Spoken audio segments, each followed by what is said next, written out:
your app store.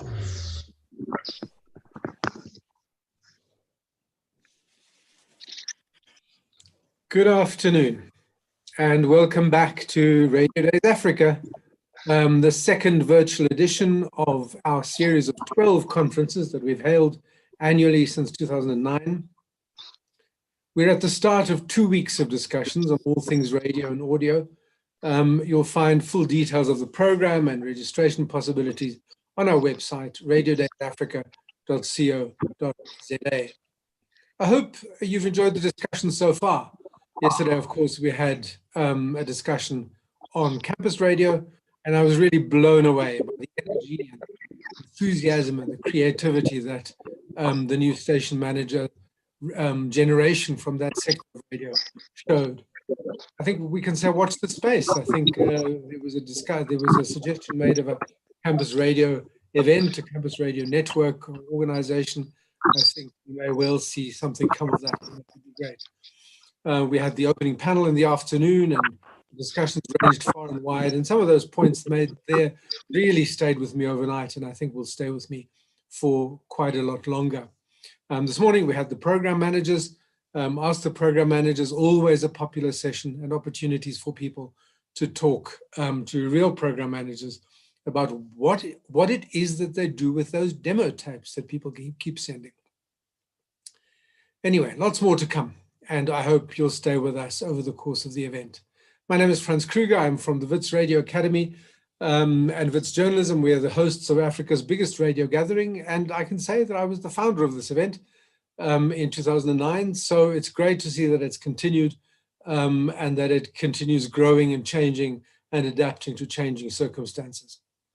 I'm excited to be here. I'm excited to discuss this afternoon the topic of the SABC and specifically SABC Radio. Just before we get stuck into it in more detail, 1 or 2 points of housekeeping. We really would like this to be a discussion that involves everyone. Please join in. There are always opportunities to make points and ask questions through the chat function and the Q&A function on the Zoom webinar. Please also send us a voice note to the number you can see on screen, the South African code +27 and then 079 528 0000. So +27 79 528 0000. Please send us a voice note with your thoughts or comments on the SABC, and we'll play those a little bit later on.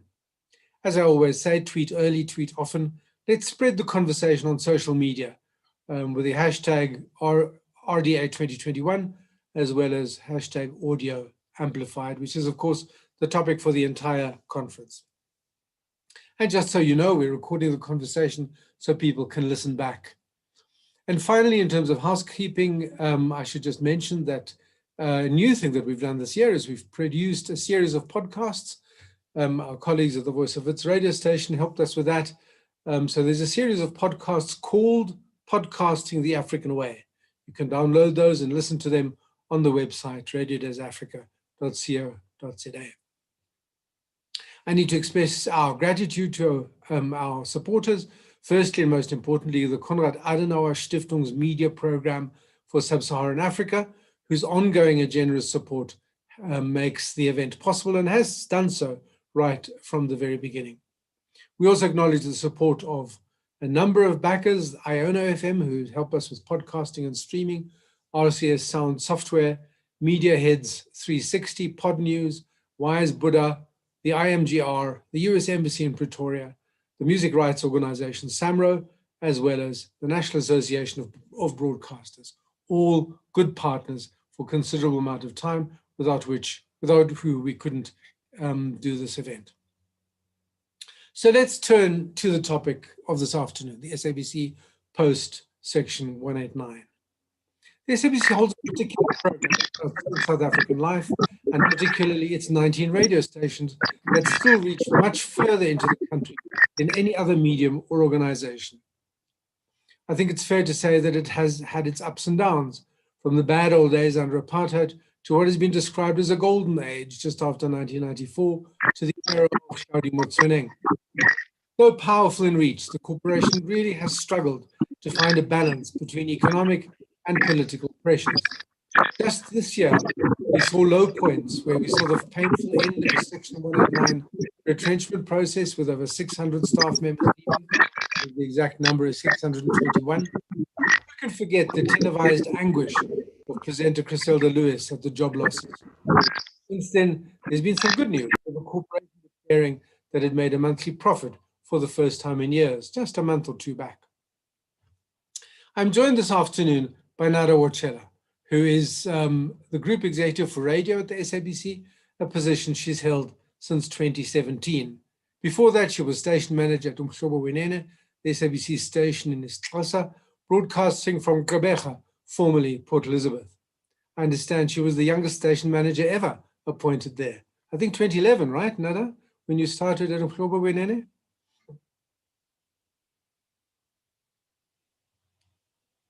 Myself there.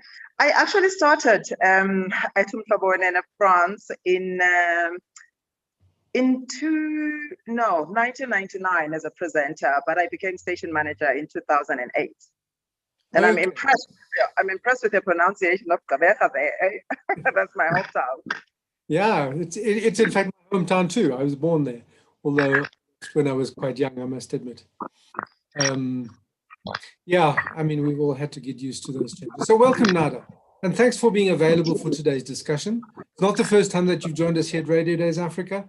Yesterday we had in Parkies this year. We touched on the SABC, but this afternoon we have an opportunity really to talk a little bit in more detail about the state of the corporation, and specifically, of course, given our focus, the radio portfolio. Today it's just you and me, but we really hope that members of the audience will participate in different ways. So let me start with this rather traumatic experience that the corporation had to go through not so long ago, the series of retrenchments. 621, I think, job losses in the end. Of course, in the beginning, the numbers were much higher, but that was, I think, the number of people who left the corporation. I think it was at the end of March. In the end, were they worth it? Do you feel that the corporation has emerged stronger? Was it necessary to go this route? But thank you so much for having me, Francis. It's always a pleasure and an honor to be on this platform. We had hoped that this year it would actually be, an actual event where we get to interact with, colleagues from all over Africa, radio heads.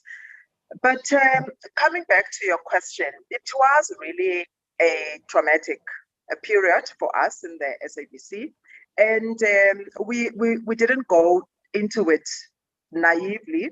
We did not think that, we are going to sail through it and, there aren't going to be any casualties. We've seen a lot of good people leaving the organization, people with really brilliant skills that, the organization was still benefiting from.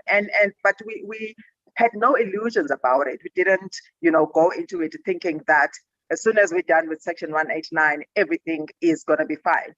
We are still building from, what has happened.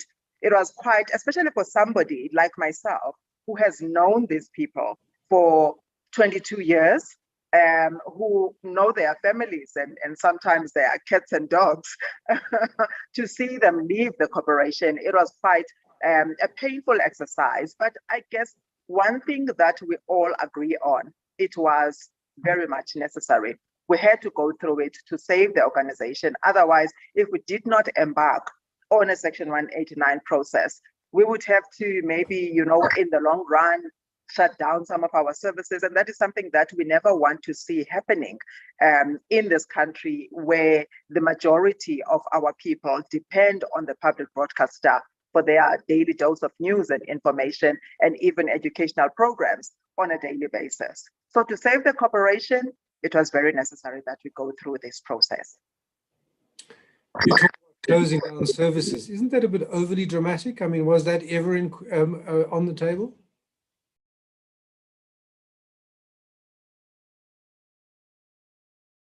Nada, you've muted.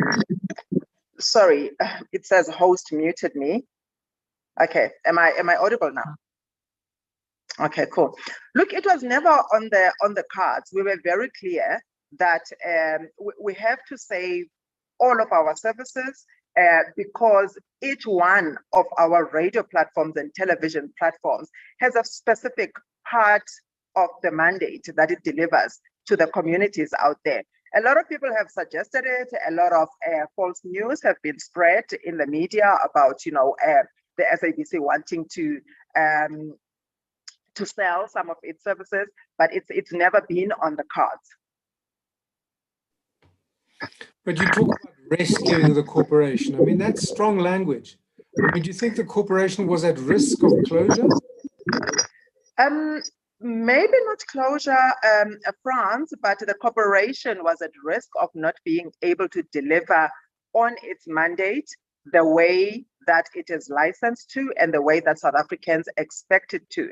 I mean, if we carried on with a huge salary bill, surely something was going to give somewhere down the line. There is no organization in the world that can survive with a salary bill, that we had as the SABC, or the imbalance in terms of how we distribute our revenues and our cash flows. So continuing with a salary bill that we know is dragging, the business down. We cannot invest in technology. We cannot invest in marketing and every other thing that is necessary to grow the business. Surely, something drastic was going to happen if we continued on that trajectory. Now I'm just being asked whether you could turn your speaker down a little bit. Apparently that's what's causing a bit of causing a feedback. All right. Just to make it easier. As long as of course you can hear me, which is I can. So you're talking about right sizing, you're talking about the salary bill. I mean, is the SABC now in a better place? The results that we have shown in terms of the revenue, it's the first glimpse, of the SABC turning a corner and going towards a positive narrative. But looking at our radio platforms and looking at the skills that we require, I think we are on our way to recovery. Right now, we're still busy, with recruitment processes in some of the areas where we did not think we would lose skills. For instance, people opted, to resign or leave the corporation. Some of them with good intention, thinking that if I leave with my qualifications, I'm better off, getting a job somewhere else. Whereas somebody who doesn't have similar qualifications, it might be a problem for them to get employed somewhere else. So a lot of people that we did not think would be leaving, or a lot of skills that we didn't think would be leaving, have left the organization. Some people opted for retirement because they were close to retirement age anyway. So that's why we ended up with a higher number of people leaving the corporation than that which we had predicted when we started the process. So currently, we're busy trying to appoint people in these positions. And we are really finding great talent. And I think SABC is once again proving that it is, an employer of choice. A lot of people in this space, in broadcasting, they would like to work for the public broadcaster at some stage in their lives. And therefore, we have unearthed a lot of talent that we didn't know. I mean, the other day, I was in Gqeberha introducing the new business manager for the 2 radio stations there, which we now call the Eastern Cape Combo. Loyiso Bala, we all know him as a musician, but I also never knew that he had rebranded himself and had been working in the broadcasting industry for some time. And when we were doing our recruitment, he threw his name in the hat and he was interviewed, and we found that, this is actually what we need. So there's a lot of similar stories in different parts of the business. We also absorbing some of the people that have left the business in March. They are applying, and where we can't get skills anywhere else, And of course, we know these people, that already possess the skills that we're looking for, and they are slowly coming in. So our business is stabilizing, I must say. People go whose skills you need. Isn't that a mistake? I mean, isn't that almost mismanagement? I mean, surely in a retrenchment process, you make sure that the people you need are the people that you can do without, and you don't let people go and then potentially hire others or hire them back. There were various layers to the process, Franz. Like I say, there was a stage where you open it up for people who are ready to leave the corporation, like people who are over 55. So those people, when they want to leave and take a retirement, you can't really stop them. And there are younger people who, when presented with the opportunity and had already started their businesses, some of them they would they demonstrated a need to go out there and explore greener pastures. So those are not people that you could hold back. Yes, where we can, talk someone into staying, we have done that. And then obviously, the last part of the process was to let go of people that did not have the skills that you required. So there were various stages and various layers to it. I'm being asked you to drop the volume even further, if you don't mind. There's still a bit of feedback coming through. I want to hear you. Well, as long as I hope that's okay.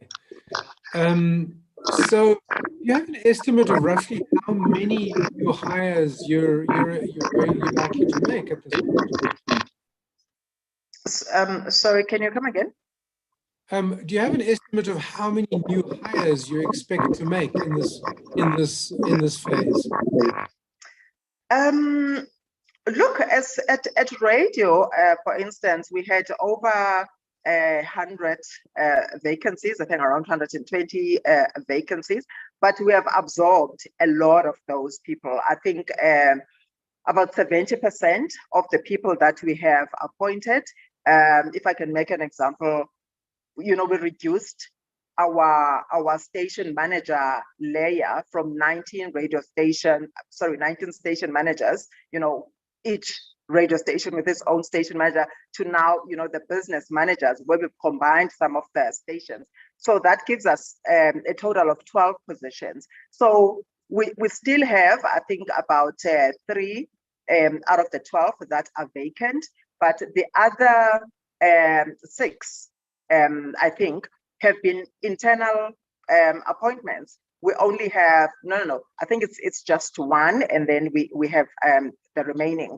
that we are looking externally. So, 70% we have been able to absorb of the people that, whose positions had changed in some way and had to reapply for their positions, and people that were applying for new positions where, some of what they were doing is incorporated in the new position and they could still fit into those positions. So there's a lot of people that we have absorbed that have been with us. But, right now we're at a stage where we're opening up the process to external people to also compete, but we're still not closing the door for our former employees who have just left the organization. They're still applying, we're still seeing them showing interest, and they're still being included in the recruitment processes. Thanks. I'm being told that the sound is still quite poor. I think we must just mute ourselves when the other is speaking, if you don't mind. I've started doing that on my side, but perhaps if you don't mind doing that on your side too. It's a pity about the sound, but I'm sure we'll manage, and hopefully this is better.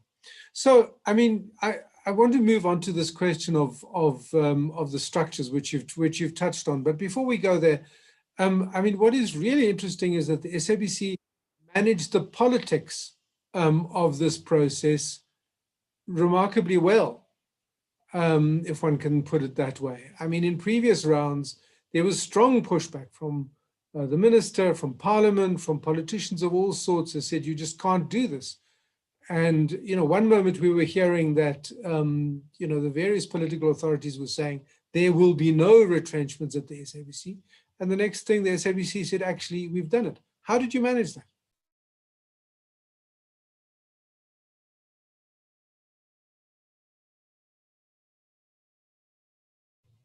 You have to unmute. I think that the difference, with this time around and the previous times is that we've had a very supportive board that, was very much in support of letting the executives do what was necessary to turn around the organization.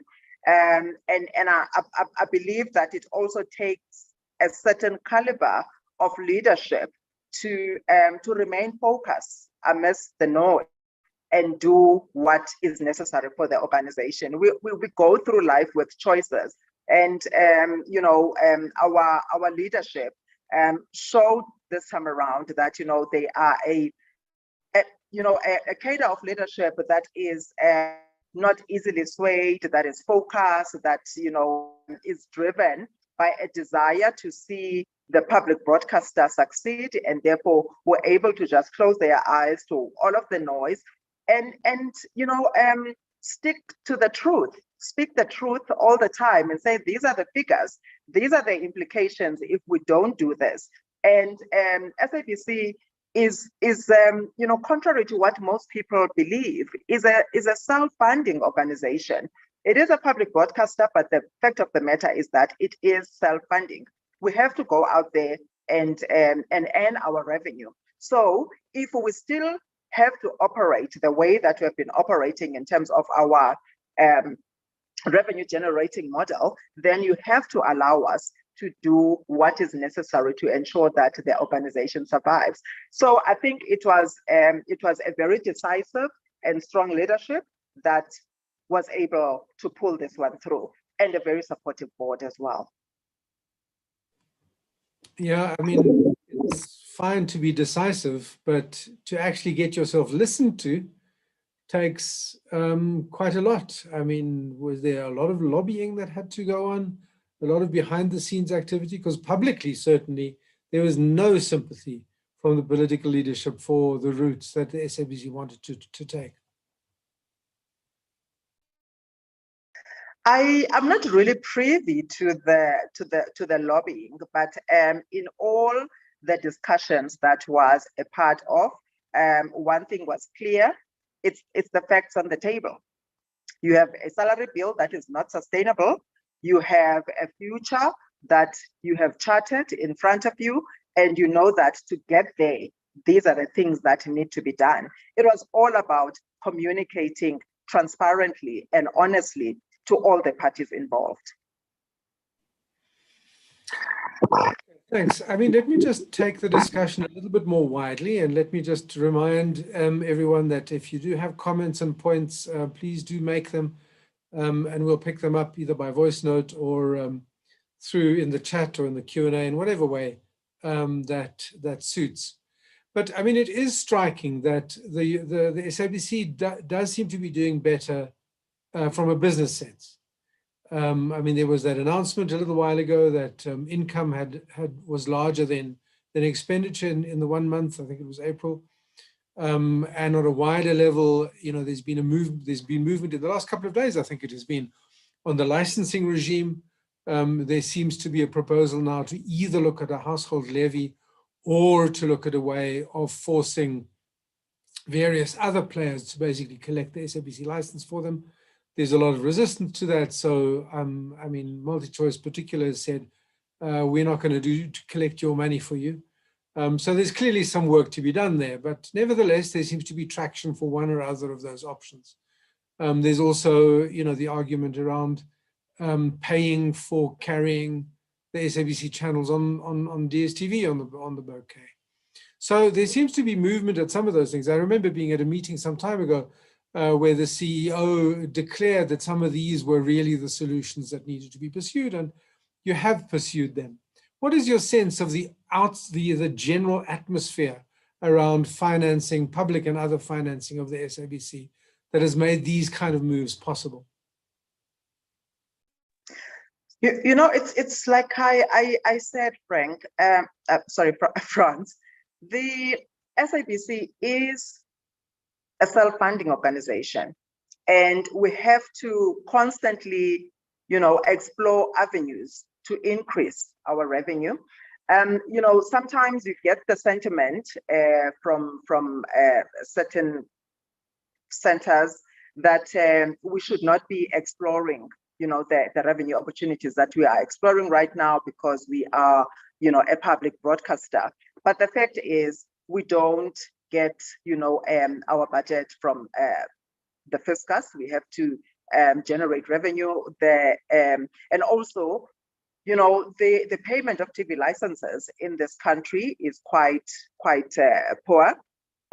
So it's not revenue that we can really depend on if we want to grow the SABC. So yes, we have been exploring all of the ways to generate new income for the SABC that you have mentioned. But of course, there will always be pushback. There's pushback from our competitors, for instance, because we now encroaching on their own revenues.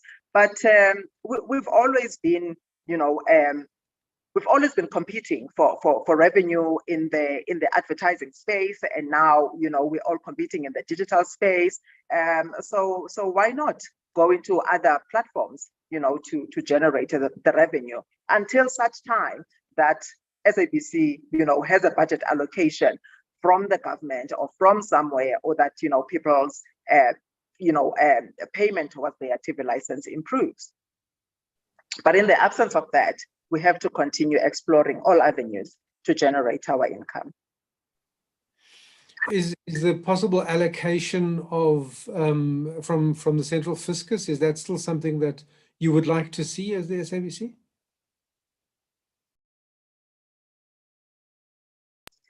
Look, if not that, then the public mandate has to be funded by the fiscus. And right now, we get about between 3 and 5% of our public mandate being funded. Yes, in terms of the public mandate, we would love to see, some allocation. Right now, we've been going through COVID since the lockdown started, or since the state of emergency was declared. We've been struggling, to bring to South Africans all the types of programming that we've had to step up, educational programs. We've had to cover all the ministerial addresses, the presidential addresses to the nation. Of course, that is part of our, responsibility to the South African audiences. However, it comes at a cost, and no one was covering that cost, for the SABC. I mean, you've said, persuasively that it's important for the SABC to look for money, wherever it can find it, and clearly that's the situation.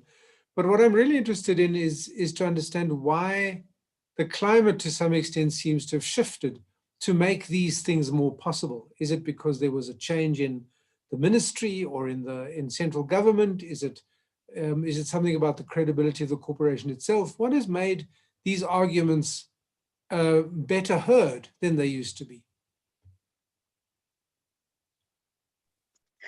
I think, your last point about the credibility of the corporation, I think the kind of work that the corporation has been doing to say to South Africans that we are an independent and impartial, news gathering and broadcasting corporation. For example, the campaign that we did around our news channel and our news programming, the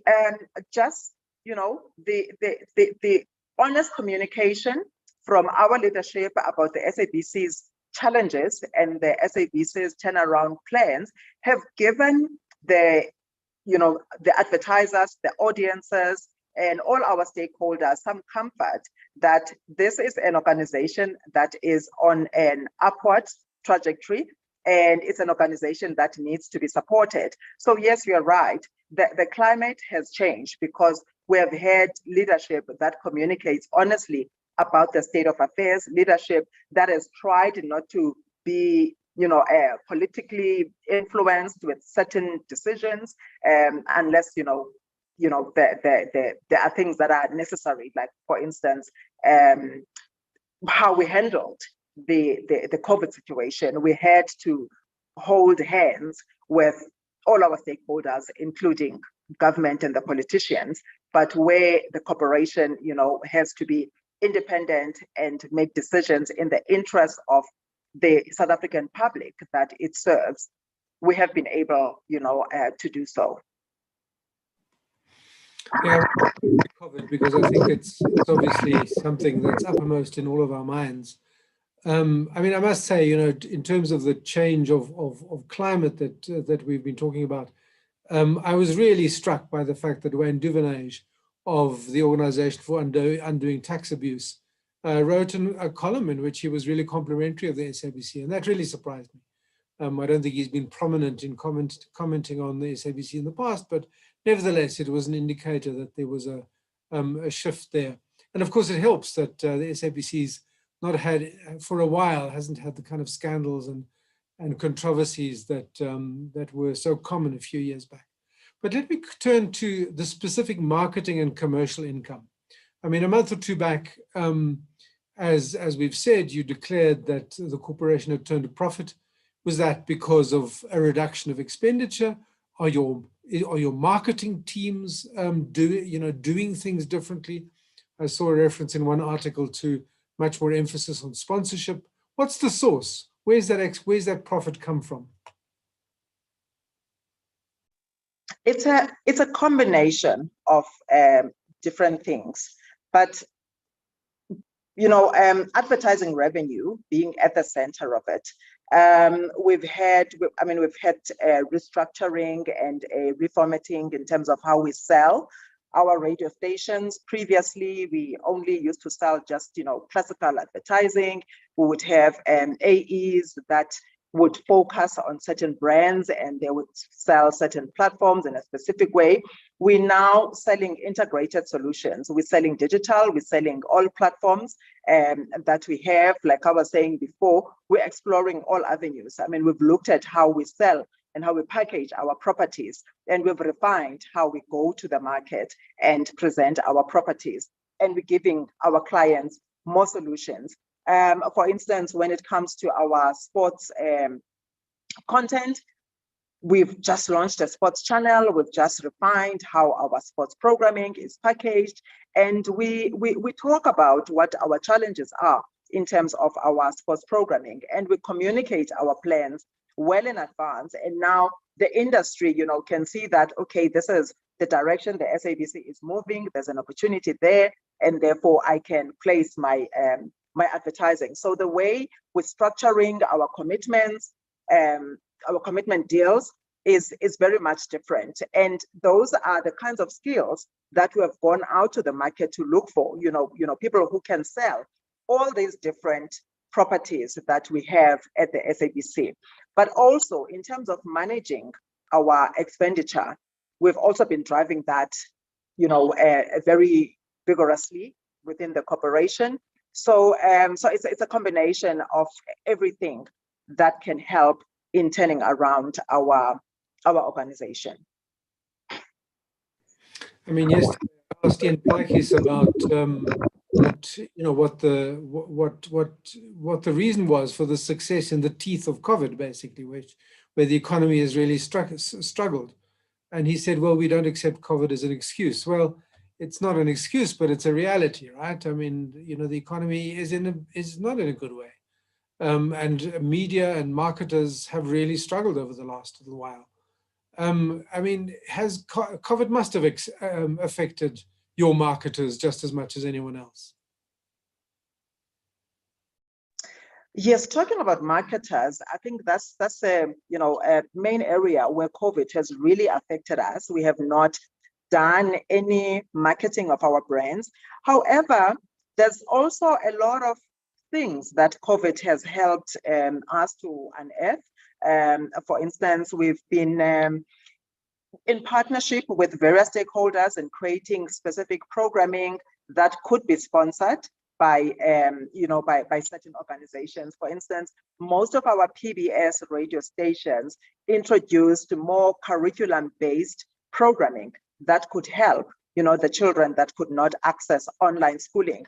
And those we could package and sell or get sponsored, by various organizations. There's, virtual events that we launched, webinars that we launched, and those that we could take to the market, to be sponsored. I remember last year around Women's Month, Guru FM had a series of webinars that they were doing that was sponsored by one of our clients.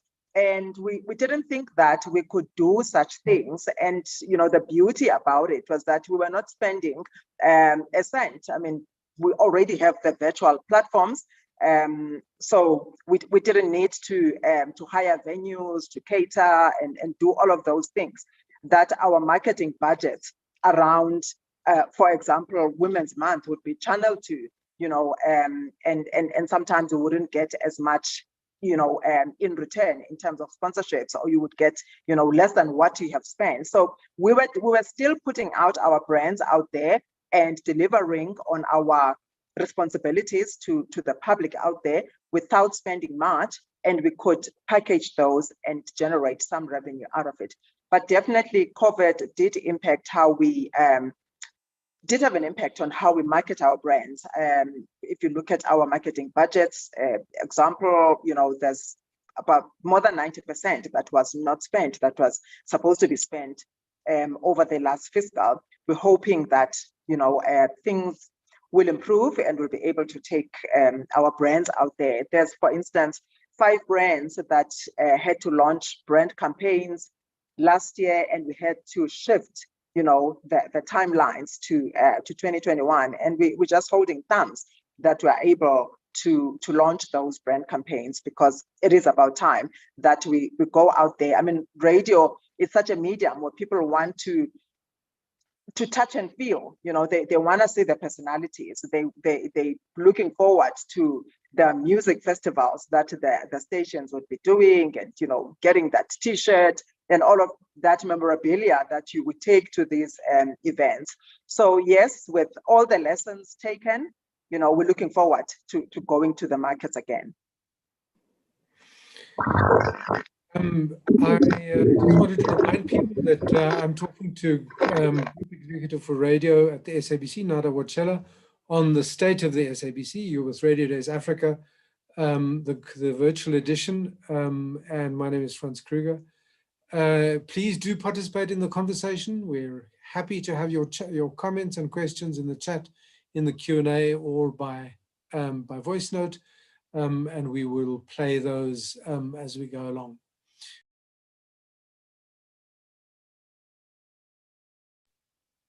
There's the there's the hashtag there. Nada, you clearly highlight the role of sponsorship in generating income, and I was interested to hear you say that the educational programs have been sponsored. Would those be by the Department of Basic Education, or are there commercial sponsors who do a kind of public service by sponsoring class programs on radio?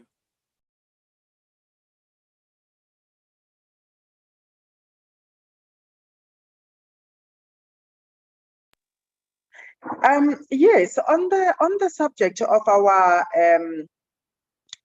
educational programs, even health programs, it's not just the departments that would be sponsoring these. There's a lot of NGOs, there's a lot of institutions that operate in the education space who have come up and supported some of these programs, and some are just pure commercial entities that have, as part of their CSI, activities, they would come to the SABC and say, do you have any educational programs that you would like sponsored? And of course, we do. So it's not just the department, even with the health. I mean, last year we partnered with the DG Murray Trust in producing some of the specific COVID education programs.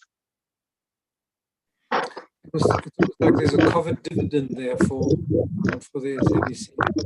So I wanted to turn to some questions of structure and specifically the business model. I mean, I've heard a lot about a new business model that's been instituted, and you've talked today about the fact that some of the stations have been turned into, are being regarded as a combo, as you seem to be calling it, a Limpopo combo, and presumably there are one or two others.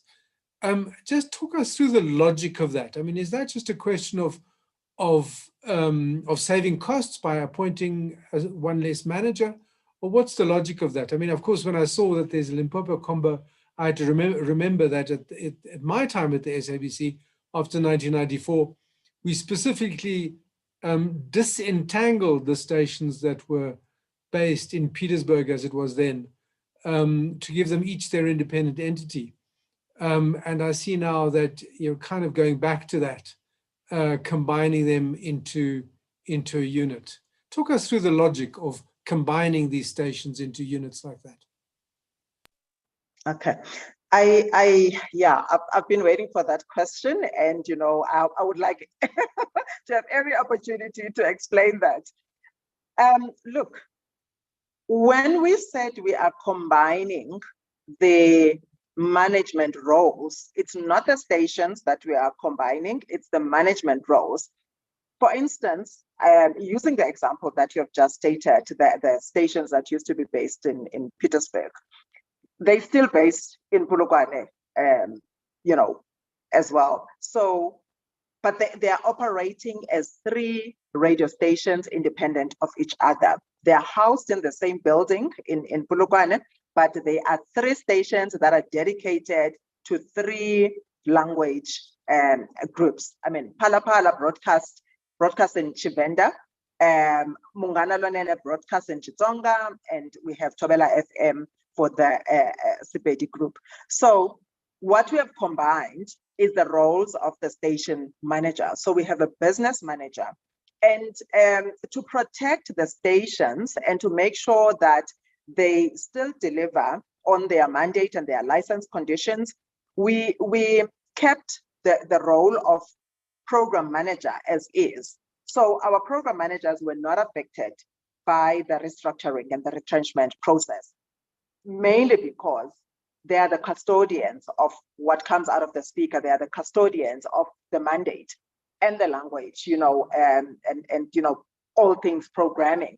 So program managers are still the ones that look after what the station delivers in terms of on-air content and on various platforms as well.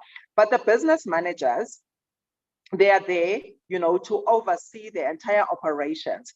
The SABC, I think it's also important to mention this. It's quite a very resourced organization. There's a lot of support structures that are available to each radio brand.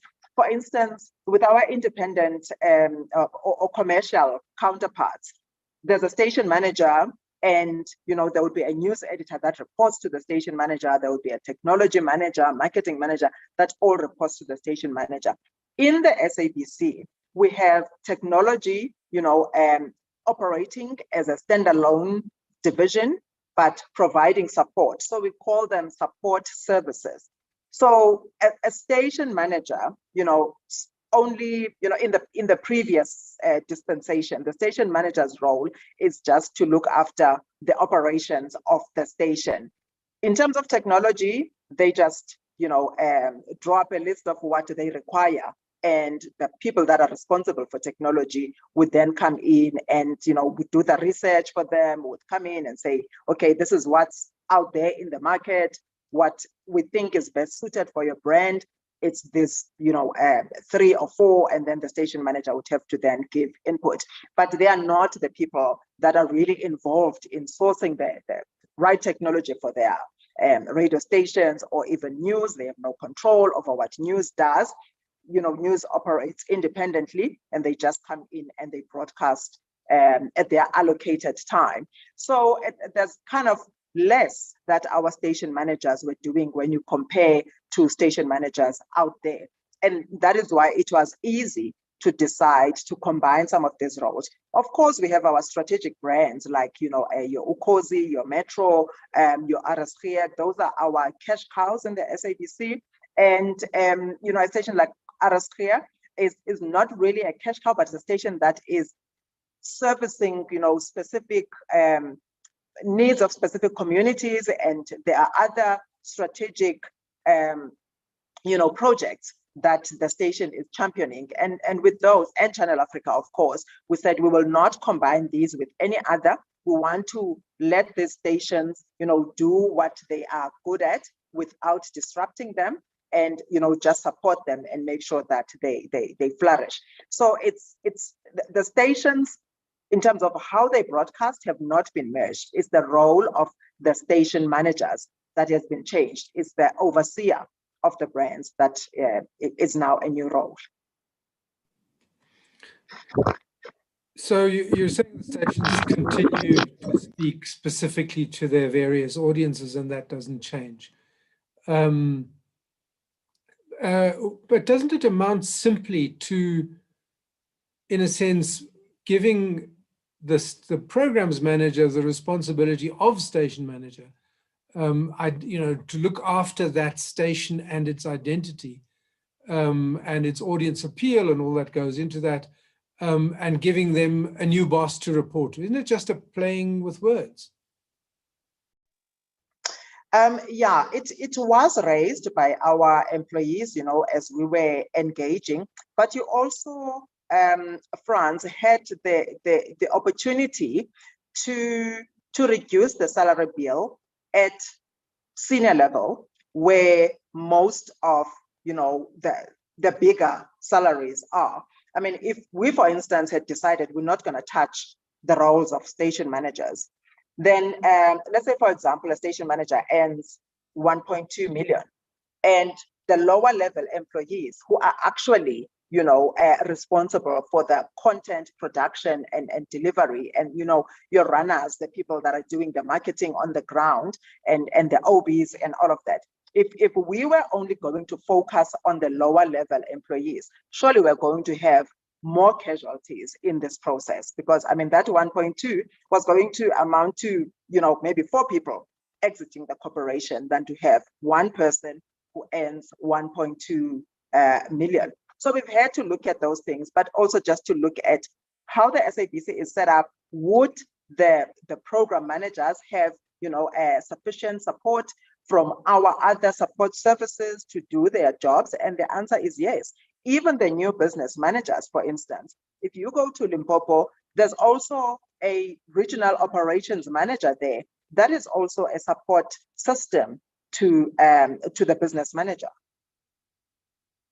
So the key combos that we need to get used to are one in Limpopo, one in the Eastern Cape, one between 5 and Good Hope. Are there others?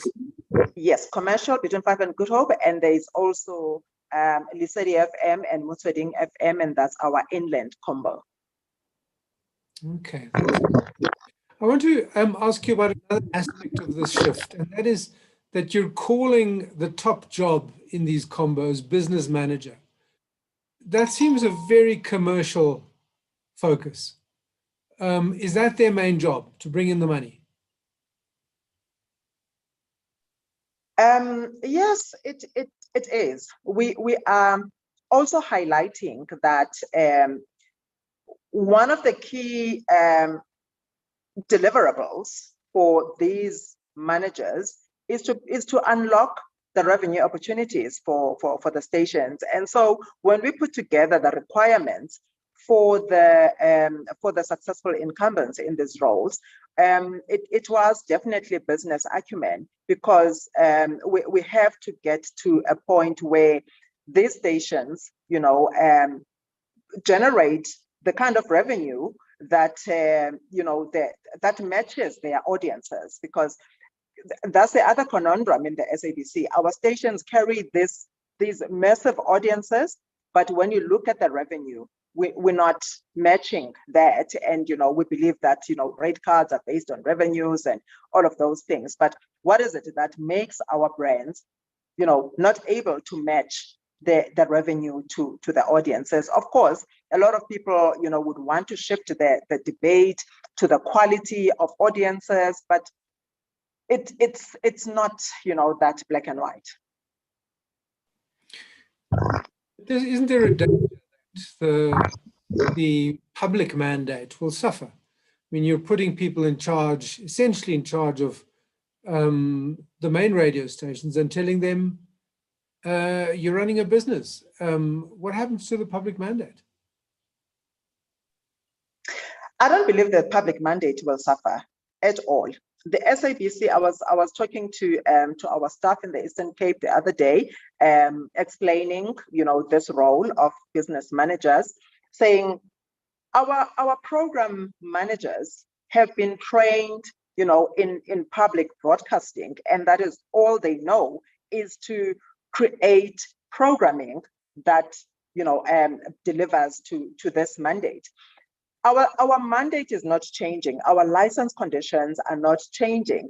Umhlobo Wenene will still be required to produce, the hours of drama that are stipulated in their license conditions, the sports programming that we are expected to produce. All of those things will be there. And we believe we have the right skills at the stations that can deliver on these things with their eyes closed. Our people wake up every morning to go and deliver on their public mandate.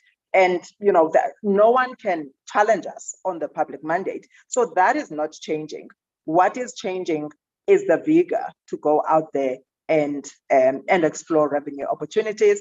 And we would like to see our managers more and more working with our salespeople to go out there to the industry and tell the good stories that our stations have and sell them better. Yeah, I think that makes it easy just to say we've done it all the time, and so we'll just continue doing it.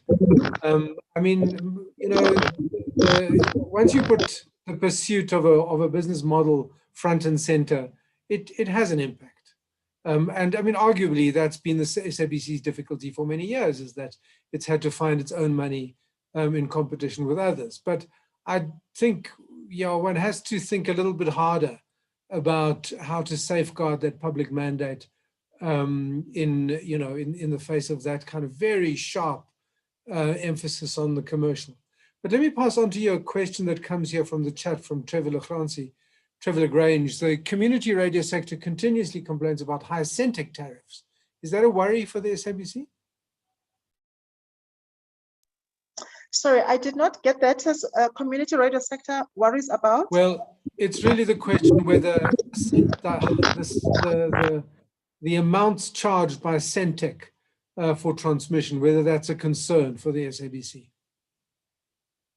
Oh, well, definitely. I mean, I think that's the other big cost driver in the SABC. It's the Centec cost, the transmission cost.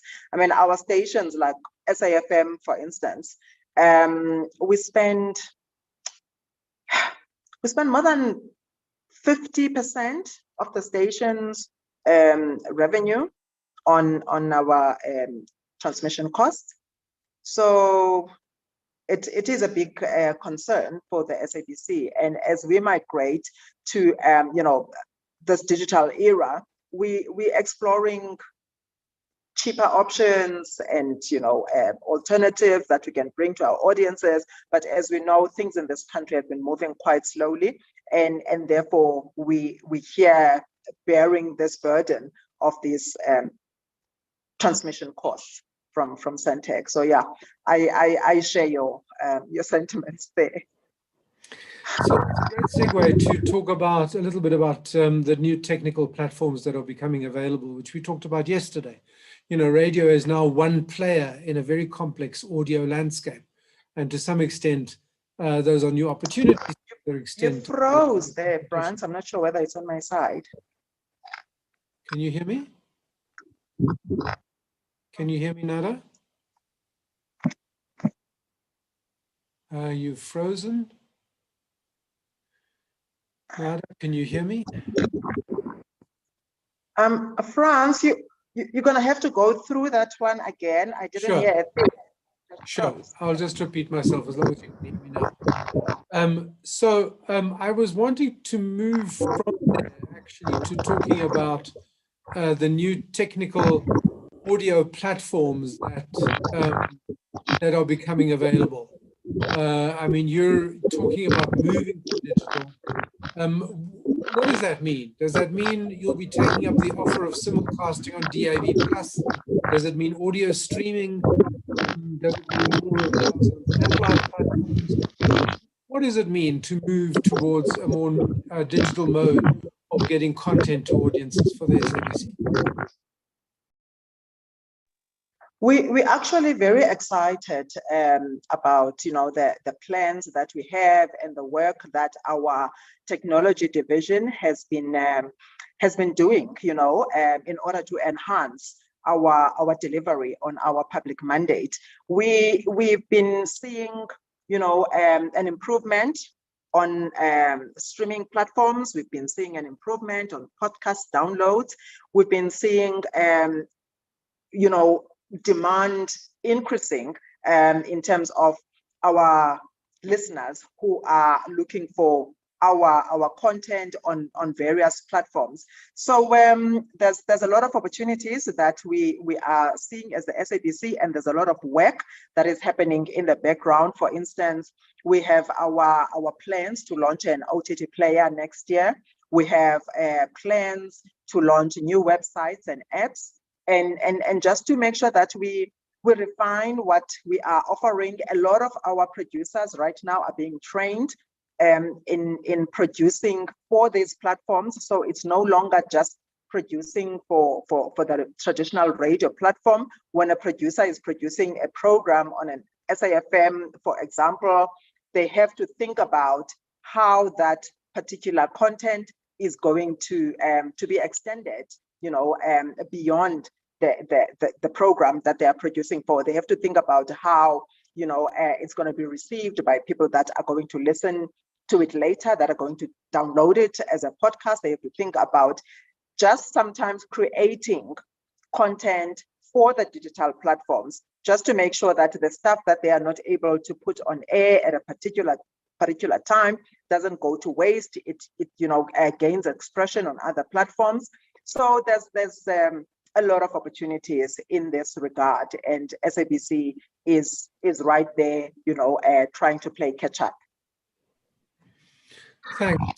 I see the clock is really ticking. We only have a few more minutes left, but I do want to just ask you, in going to a close, really, retrenchments are very traumatic for an organization, for those who left behind, as well as, of course, for those who've lost their jobs. What are you doing to address that, to reassure staff that have left behind that there is a new kind of beginning ahead? And how do you get staff to a point where they can once again feel confident to be creative? Because public broadcasters really do need to be a home for creativity. There is currently a project that our CEO has undertaken to, not visit in the physical sense, in the virtual sense, to interact with, various departments and various provinces.